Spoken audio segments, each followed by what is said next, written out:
الحمدللہ رب العالمین الصلاۃ والسلام علی رسولہ الکریم اما بعد فاعوذ باللہ من الشیطان الرجیم بسم اللہ الرحمن الرحیم۔ حضور نبی کریم صلی اللہ علیہ وآلہ وسلم نے آپ نے رمضان کی فضیلت بیان کرتے ہوئے فرمایا کہ رمضان پاک جب آتا ہے، یہ مبارک مہینہ جب آتا ہے تو مومن کا رزق بڑھ جاتا ہے۔ تو مومن کا رزق کے ساتھ ساتھ اس مہینے میں نبی کریم صلی اللہ علیہ وسلم فرمایا کہ نفلوں کی عبادت جو ہے، نفلی عبادت، اس کا فرض کے برابر ثواب ہو جاتا ہے۔ تو حضور نبی پاک صلی اللہ علیہ وسلم فرمایا یہ رحمتوں کا مہینہ ہے، اللہ کے فضل کا مہینہ ہے، امت کی بخشش کا مہینہ ہے۔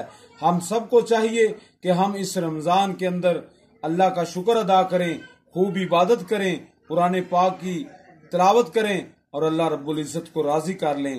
اللہ تعالیٰ میرا اور آپ سب کا حامی و ناصر ہے۔ اللہ تعالیٰ مجھے اور آپ کو عمل کی توفیق عطا فرمائے۔